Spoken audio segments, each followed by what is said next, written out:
समर्पण इंस्टीट्यूट की online Hindi class में आपका स्वागत है। आज हम वर्ण विचार के बारे में बात करेंगे। वर्ण हमारे सामने सबसे बड़ी समस्या थी कि हिंदी में कुल वर्णों की संख्या कितनी है। हिंदी में कुल वर्णों की संख्या कितनी है? तो हिंदी में कुल वर्णों की संख्या 44 मानी जाती है। लेकिन अभी आपके सामने प्रश्न आ जाए कि हिंदी वर्णमाला में कुल वर्णों की संख्या कितनी है? तो हिंदी वर्णमाला में कुल वर्णों की संख्या 48 मानी जाती है। यानी प्रश्न आ जाए हमारे सामने कि हिंदी में कुल वर्णों की संख्या कितनी है? तो हमारा उत्तर होगा 44। और हमारे सामने दूसरे रूप में प्रश्न आए कि हिंदी वर्णमाला में कुल वर्णों की संख्या कितनी है? तो हमारा उत्तर होगा 48। अब सबसे बड़ी बात हमारे सामने आती है कि वर्ण कहते किसे हैं? वर्ण की परिभाषा क्या है? वर्ण कहते किसे हैं? वर्ण की परिभाषा क्या है? कल हमारी क्लास में चर्चा हुई थी कि भाषा की सबसे लघुतम इकाई क्या है। तो हमारे सामने कल मैंने बताया था कि भाषा की सबसे लघुतम इकाई ध्वनि को माना गया है। भाषा की सबसे लघुतम इकाई ध्वनि को माना गया है। और इस ध्वनि के लिखित चिन्हों को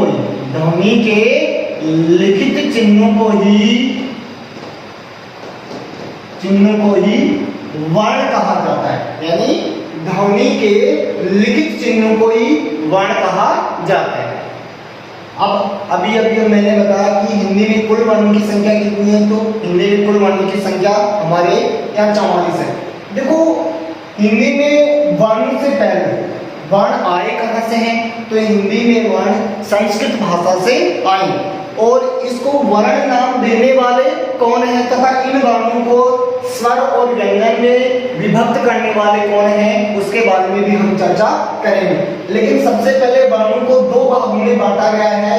पहला है स्वर और दूसरा है व्यंजन। पहला है स्वर तथा दूसरा है व्यंजन। वर्णों को स्वर तथा व्यंजन में विभक्त करने वाले वर्णों को स्वर तथा व्यंजन में सबसे पहले विभक्त करने वाले महाभाष्य के रचयिता पतंजलि को माना जाता है।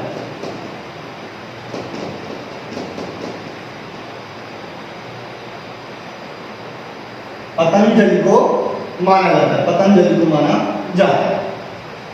इन्होंने सबसे पहले वर्णों को स्वर तथा व्यंजन में विभक्त किया था। नहीं तो इससे पहले हमारी संस्कृत में ये महेश्वरी सूत्रों के नाम से जाने जाते थे।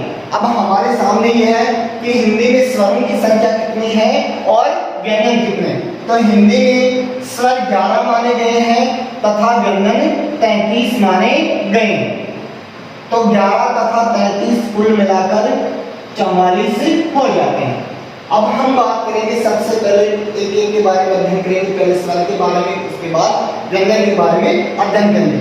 तो यहाँ है, पहले बात कर रहे हैं स्वर।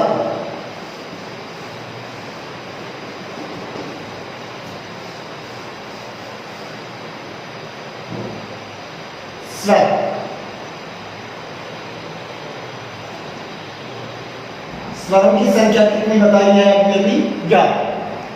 अब देखो, पहली बात तो स्वर की परिभाषा क्या है? स्वर की परिभाषा क्या है? फेफड़ों से उठने वाली वह निर्बाध ध्वनि, यानी फेफड़ों से उठने वाली वह ध्वनि जो निर्बाध रूप से वाग यंत्र से या मुख से बाहर निकल जाती हो, उसे स्वर कहा जाता है। या फिर दूसरे आधार पर मैं कहूं कि वह ध्वनि जो किसी अन्य ध्वनि की सहायता से उच्चारित नहीं होती हो, उन्हें स्वर कहा जाता है। और अब हमारे सामने बात है कि स्वरों की संख्या 11 है। स्वर 11 कौन कौन से हैं? तो ये है ए, आ, ई, ऊ, उ, री, ए, आई, ओ, औ। ये 11 स्वर माने जाते हैं, लेकिन इसके सामने अंग और अह, ये 2 स्वर और है, ये 2 ध्वनियां और है। अब तुम मुझसे प्रश्न कर सकते हो कि सर हमने तो बचपन में 13 पढ़े थे, ये स्वर 11 ही क्यों है? देखो 13 ऐसे थे, ए, आ, ई, ऊ, री, ए, आई, ओ, औ और अंग और अह, ये 13 है। लेकिन स्वर मैंने अभी भी क्या होता है, ये तो 13 है, मेरी बात बताया है कि स्वर कितने हैं, स्वरों की संख्या 11 ही मानी गई। फिर ये 2 कहाँ गए, इन्हें स्वर क्यों नहीं माना गया? तुम में से कोई बता सकता है कि इन्हें स्वर क्यों नहीं माना गया? हाँ, मुझे मालूम है आप में से कुछ लोगों को इसका उत्तर पता है कि वो कह रहे हैं कि इन्हें, ये तो सर अयोग्य है, यानी ये अंग और अह दोनों क्या है, अयोग्य। अयोग्य, आपका उत्तर यह है कि ये दोनों स्वर अयोग्य है, इस वजह से इन्हें स्वर नहीं माना जाता। लेकिन मेरा प्रश्न फिर आपके सामने है कि अगर ये अयोग्य है, अयोग का वादा मतलब होता है ए धने योग धन वह, यानी जिसका योग नहीं, वे स्वर ध्वनियां जिनका योग नहीं, यानी ना तो वो शुद्ध रूप में स्वर है, ना ही ये शुद्ध रूप में व्यंजन है। फिर मैं कह रहा हूं आपसे कि अगर ये अयोग्य स्वर हैं, तो फिर ये अयोग्य ध्वनियां हैं, तो इन्हें फिर स्वरों के साथ क्यों लिखा जाता है? मेरा प्रश्न ये है कि अगर ये अयोग्य हैं, ना तो ये शुद्ध रूप में व्यंजन है, ना ही शुद्ध रूप में स्वर है, तो फिर इन्हें स्वरों के साथ क्यों लिखा जाता है? इन्हें व्यंजन के साथ भी लिखा जा सकता था, इसका कोई कारण बता सकता है मुझे? नहीं, मैं बताता हूं इसका क्या कारण है कि इन्हें स्वरों के साथ क्यों लिखा जाता है। देखो, इसको बोलेंगे अंग, इसे क्या कह रहे हैं, अंग, और इसे क्या कह रहे हैं, अह, इसे क्या कह रहे हैं, अह। अब देखो, और मैं आपके सामने एक व्यंजन लिखता हूं, कै बराबर कै, यानी कै। अब यहां यह है व्यंजन और यह है स्वर, स्वरों के साथ लिख रहे हैं। अभी अयोग्य स्वर कहेंगे मतलब, अब इन्हें स्वरों के साथ क्यों लिखा जाता है और इन्हें व्यंजन के साथ क्यों नहीं लिखा जाता? इसका मूल कारण क्या है कि इनकी, इन ध्वनियों की या इन स्वरों की या इन वर्णों की जो प्रथम ध्वनि है, इनकी इन वर्णों की जो प्रथम ध्वनि है वो स्वर ध्वनि है, और इसकी देखो इन व्यंजनों की जो प्रथम ध्वनि है या इन वर्णों की जो प्रथम ध्वनि है ये व्यंजन ध्वनि है। इनकी इन वर्णों की प्रथम ध्वनि स्वर ध्वनि होने की वजह से इन्हें स्वरों के साथ लिखा जाता है, अन्यथा हम इन्हें व्यंजन के साथ भी लिख सकते थे। मूल कारण यही है इन्हें स्वरों के साथ लिखने का कि इनकी जो प्रथम ध्वनि है वह स्वर ध्वनि होने की वजह से इन्हें स्वरों के साथ लिखा जाता है, अन्यथा हम इन्हें व्यंजन के साथ भी लिख सकते थे। अब बात है स्वरों का अध्ययन कर रहे हैं, ये स्वर 11 है और हिंदी में मात्राओं की संख्या 10 मानी गई है। हिंदी में मात्राओं की संख्या 10 मानी गई। जैसे ए की कोई मात्रा नहीं होती, आ की मात्रा, छोटी की मात्रा, ई की मात्रा, उ की मात्रा, ऊ की मात्रा, री की मात्रा, ए की मात्रा, आई की मात्रा, ओ की मात्रा और औ की मात्रा। इस प्रकार से मात्राओं की संख्या 10 मानी गई है और स्वरों की संख्या 11 मानी गई है। मात्रा भी होगी, स्वर भी होंगे। अब इन स्वरों का अध्ययन करेंगे हम कि स्वरों का विस्तृत अध्ययन करने के लिए बाद स्वरों को मुख्य रूप से 7 भागों में बांटा गया है। स्वरों को मुख्य रूप से 7 भागों में बांटा गया है। पहला है रचना के आधार पर,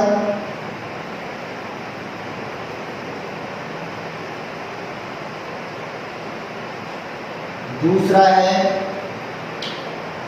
जिह्वा के आधार पर,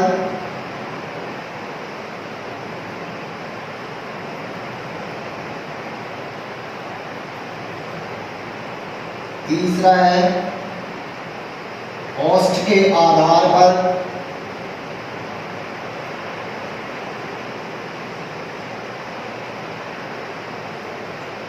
चौथा है हमारा तालु के आधार पर,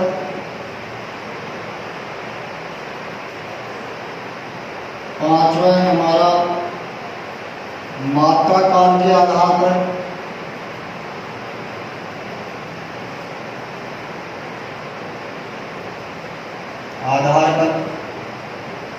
छठवां है हमारा कौवे के आधार पर,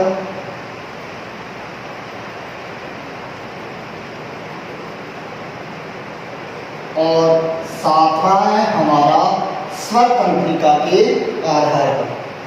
सातवां है हमारा स्वर तंत्रिका के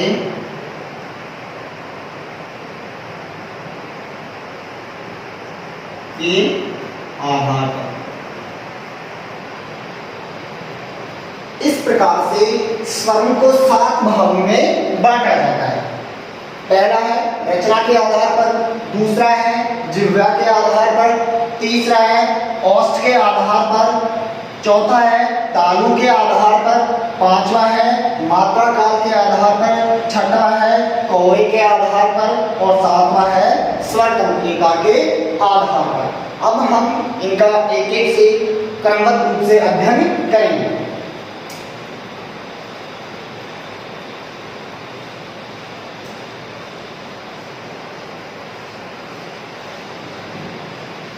पहला है रचना के आधार पर।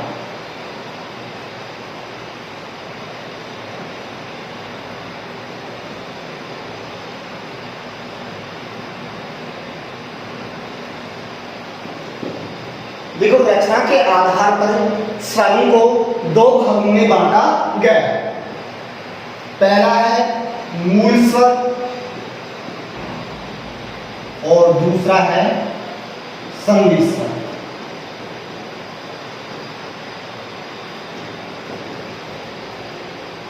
मूल स्वर वो स्वर होते हैं, वे स्वर ध्वनियां, मूल स्वर ध्वनि कहेंगे वे स्वर ध्वनियां जो किसी अन्य स्वर ध्वनियों की सहायता से नहीं बोली जाती हों, उन्हें मूल स्वर कहा जाता है। यानी वे स्वर ध्वनियां जो किसी अन्य स्वर ध्वनियों की सहायता से नहीं बोली जाती हैं, उन्हें मूल स्वर कहा जाता है। जैसे मूल स्वर है ए, ई, उ और री। इनकी संख्या 4 मानी गई है, ए, ई, उ और री। संधि स्वर यानी वे स्वर ध्वनियां जो किसी अन्य स्वर ध्वनियों की सहायता से बोली जाती हैं, उन्हें संधि स्वर कहा जाता है। यानी वे स्वर ध्वनियां जो किसी अन्य स्वर ध्वनियों की सहायता से बोली जाती हैं, उन्हें संधि स्वर कहा जाता है। इन्हें संधि स्वरों को भी 2 भागों में बांटा गया है। इन्हें संधि स्वरों को भी 2 भागों में बांटा गया है। पहला है दीर्घ स्वर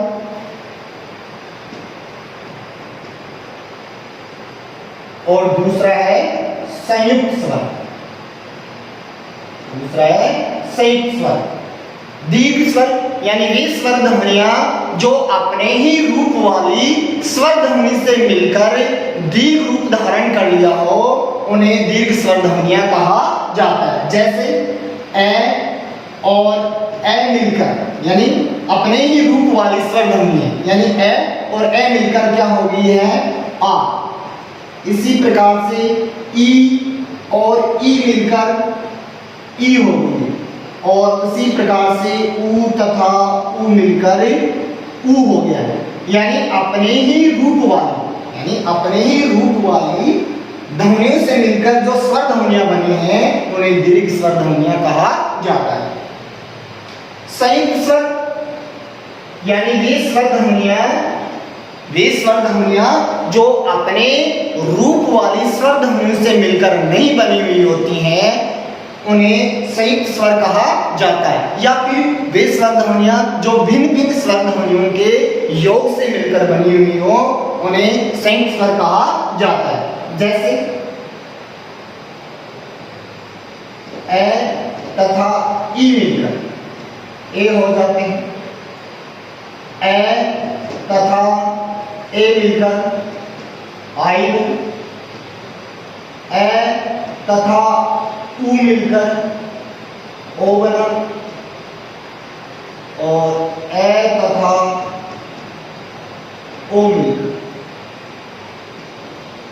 औ का निर्माण हुआ। इस प्रकार से ये हमारी स्वर ध्वनियां बनी है ए, आई, ओ और औ। इसमें दीर्घ भी आ जाएगी और इसमें दीर्घ उ भी आ जाएगा।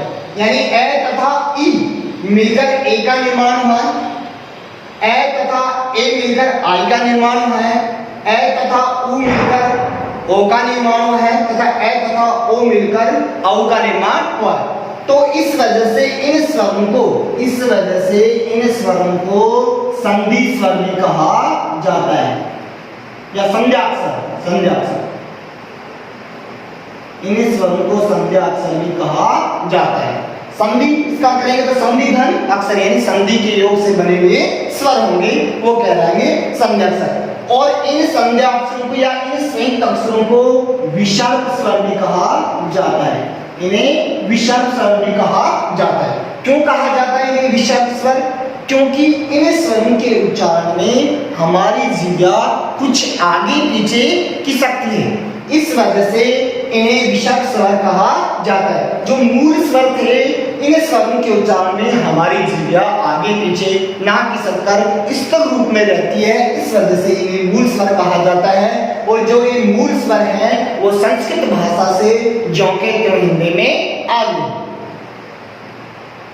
अब हम बात करेंगे दूसरे नंबर पर। इसका आप स्क्रीनशॉट ले सकते हैं।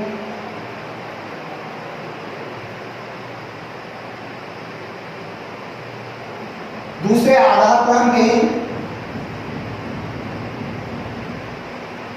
जिह्वा के आधार।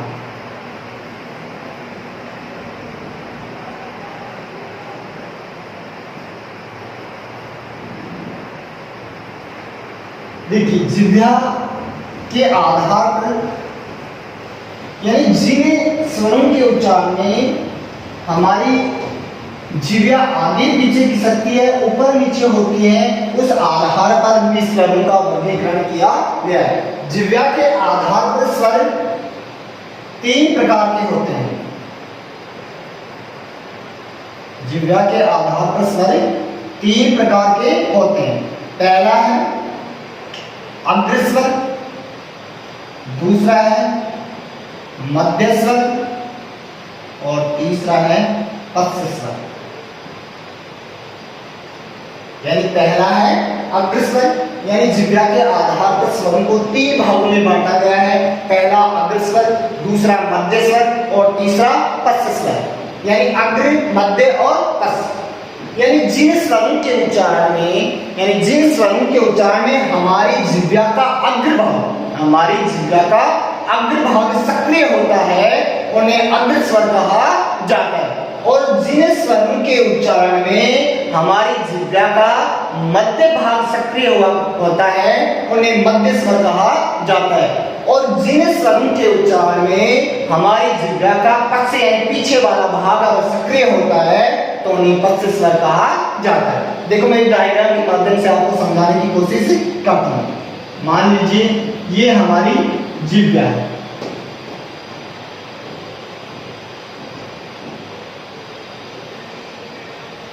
ये मैंने जिह्वा बना दी और ये इसके मैंने कर दी है भाग।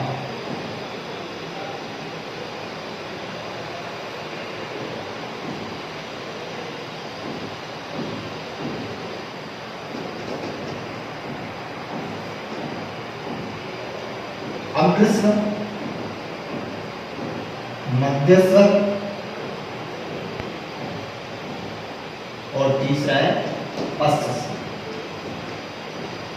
यानी ये हमारी जिह्वा मान लीजिए कि किन किन स्वरों के उच्चारण में, यानी अग्र का मतलब बताया मैंने अभी कि जिन स्वरों के उच्चारण में हमारी जिह्वा का अग्र भाग यानी अगले वाला भाग जो सक्रिय होगा उन्हें अग्र स्वर कहेंगे, और जिन स्वरों के उच्चारण में हमारी जिह्वा का मध्य भाग सक्रिय होगा उन्हें मध्य स्वर कहा जाएगा, और जिन स्वरों के उच्चारण में हमारी जिह्वा का पश्च भाग सक्रिय होगा उन्हें पश्च स्वर कहा जाएगा। देखिए सबसे पहले हम बात करते हैं अग्र स्वर कौन कौन से हैं, मध्य से ले लो पहले मध्य की बात करते हैं। देखो मैं उच्चारण कर रहा हूं ए, यानी आप भी उच्चारण करके देखिए ए का उच्चारण कीजिए ए। हमारी जिह्वा का कोई भी भाग सक्रिय नहीं हो रहा है, और जो वजन आ रहा है थोड़ा सा हल्का सा खिंचाव आ रहा है वो जिह्वा के मध्य भाग में आ रहा है। देखिए ए, तो यहाँ जो जिह्वा का मध्य भाग है वहां थोड़ा सा खिंचाव आ रहा है, इस वजह से ए को मध्य स्वर कहा गया है। अब बात करें आ, देखिए आ, तो आ बोलते हैं तो जिह्वा पीछे की ओर, आ बोलने पर जिह्वा पीछे की ओर खिंच रही है। देखो आ, तो देखो आ बोलते जिह्वा आगे से पीछे की ओर जा रही है, इस प्रकार से ये आ है जो पश्च स्वर है। अब बात करें हम ई का उच्चारण करेंगे ई, तो ई देखिए हमारी जिह्वा का अग्र भाग सक्रिय हो रहा है ई, तो इस प्रकार से ये ई और ये अग्र स्वर है। फिर बोलेंगे ऊ बोलते हैं, ऊ तो हमारे होठों की आकृति तो गोल हो जाती है लेकिन जो जिह्वा है वो पीछे की ओर खिसकती है, इस वजह से ये पश्च स्वर कहा जाता है ऊ और ऊ और ऊ। ए बोलते हैं तो देखिए ए बोले तो हमारी जिह्वा का अग्र भाग सक्रिय हो रहा है ए आई। और री बोल रहे हैं तो भी हमारी जिह्वा का अग्र भाग सक्रिय हो रहा है। अब बच गया ओ बोल रहे हैं तो यहाँ हमारे पीछे की ओर जिह्वा की सक्रिय है, तो ओ और औ। इस प्रकार से हमने इस स्वरों का वर्गीकरण कर दिया। अब इसमें अग्र स्वर कौन कौन से हो गए, अग्र स्वर हो गए ई ए आई और री। मध्य स्वर कौन सा हो गया ए, और पश्च स्वर कौन कौन से हो गए ऊ ओ औ और आ। यानी इन स्वरों की, इन अग्र स्वरों के उच्चारण में जिह्वा का अग्र भाग सक्रिय हो रहा है, और इन स्वरों के या इस स्वर के उच्चारण में हमारी जिह्वा का मध्य भाग सक्रिय हो रहा है, और इन स्वरों के उच्चारण में हमारी जिह्वा का पश्च भाग सक्रिय हो रहा है। तो हम इस आधार पर इसे उतार सकते हैं कि अग्र स्वर कौन कौन से होंगे और मध्य स्वर कौन कौन से होंगे, पश्च स्वर कौन कौन से होंगे। चाहो तो आप इसका स्क्रीनशॉट ले सकते हो, बाकी मैं यहाँ लिख और देता हूँ। अग्र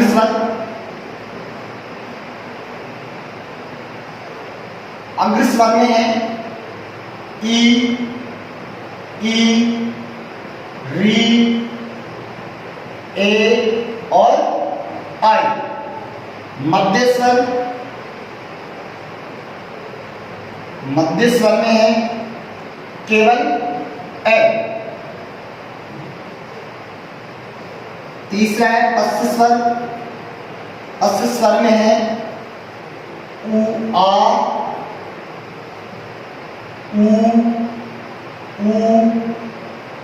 ओ और औ। इस प्रकार से ये पश्च स्वर होंगे। यानी इन स्वरों के उच्चारण में जिह्वा का अग्र भाग सक्रिय होगा, इन स्वरों के उच्चारण में जिह्वा का मध्य भाग सक्रिय होगा, और इन स्वरों के उच्चारण में जिह्वा का पश्च भाग सक्रिय होगा। तो इस प्रकार से हमने दो भाग पढ़ लिए। रचना के आधार पर स्वर पढ़े तो रचना के आधार पर स्वर दो प्रकार के थे, दीर्घ मूल स्वर तथा संधि स्वर। दूसरा हमने पढ़ा जिह्वा के आधार पर स्वर, जिह्वा के आधार पर स्वर तीन प्रकार के होते हैं, अग्र स्वर, मध्य स्वर और पश्च स्वर। अब हमारी बात आती है कि तीसरे आधार पर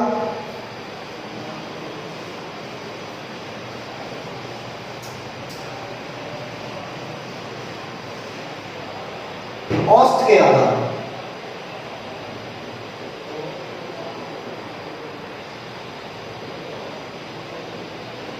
औष्ठ के आधार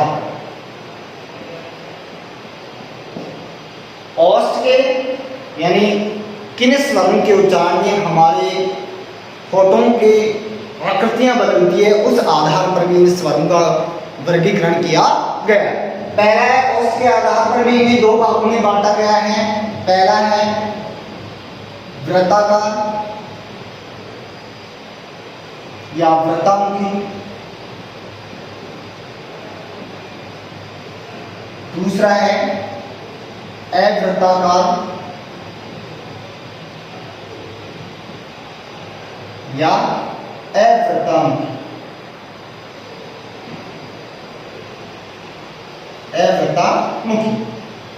इस आधार पर इन्हें दो भागों में बांटा गया है, वृत्ताकार स्वर और अवृत्ताकार स्वर।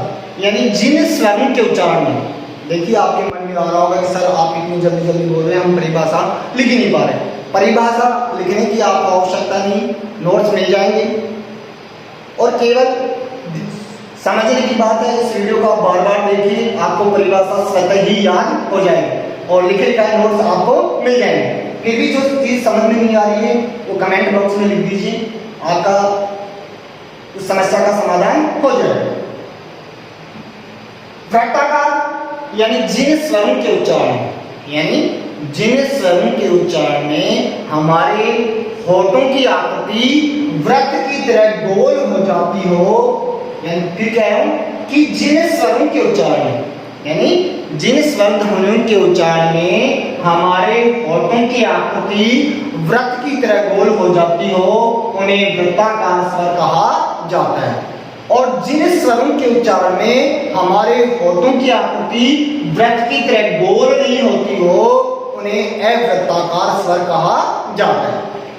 दूसरे आधार पर, यानी जिन स्वरों के उच्चारण में हमारे होठ वृत्त की तरह गोल हो जाएं, उन्हें वृत्ताकार, और जिन स्वरों के उच्चारण में हमारे औष्ठ या होठ वृत्त की तरह गोल नहीं हो, उन्हें अवृत्ताकार स्वर कहा जाता है। देखिए यहाँ हमारे सामने डायग्राम बना हुआ है। अब यहाँ देखेंगे कि वृत्ताकार स्वर कौन कौन से हैं और अवृत्ताकार स्वर कौन कौन से हैं। देखिए वृत्ताकार, पहले देखो हमारे होठों की आकृति कैसी हो रही है, गोल। ओ औ, ओ औ, यानी हमारे होठ वृत्त की तरह गोली हो रहे।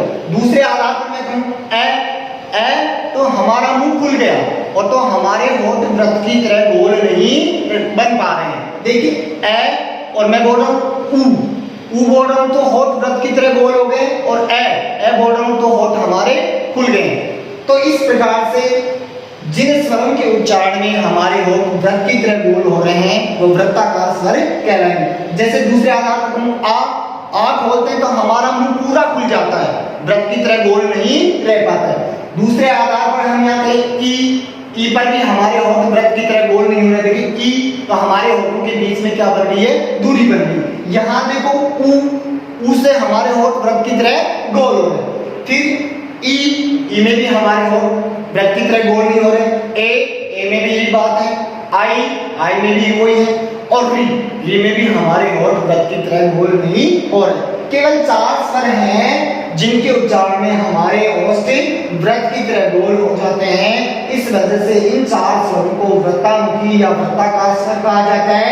बाकी जो बच गए हैं हमारे सामने वो अवृत्ताकार स्वर कहलाते हैं। देखिए वृत्ताकार स्वर कौन कौन से हैं।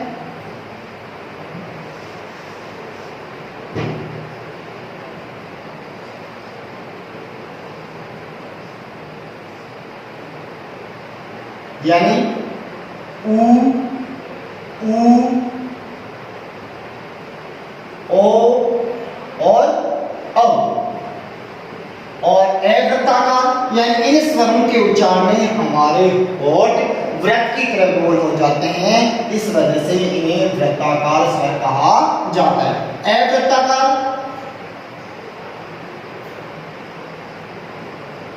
यानी जिन स्वरों के उच्चारण में हमारे औष्ठ वृत्त की तरह गोल नहीं होते हो उन्हें अवृत्ताकार स्वर कहा जाता है, जिसमें ए, आ, ई, री, ए और आई, ये हमारे जो स्वर हैं ये अवृत्ताकार स्वर कहलाते हैं या अवृत्तामुखी स्वर कहलाते हैं। यानी इन स्वरों के उच्चारण में हमारे ओष्ठव्रत की तरह बोल नहीं होते। तीन हो गए, तीन प्रकार हो गए हमारा। अब हम बात करेंगे चौथे प्रकार की।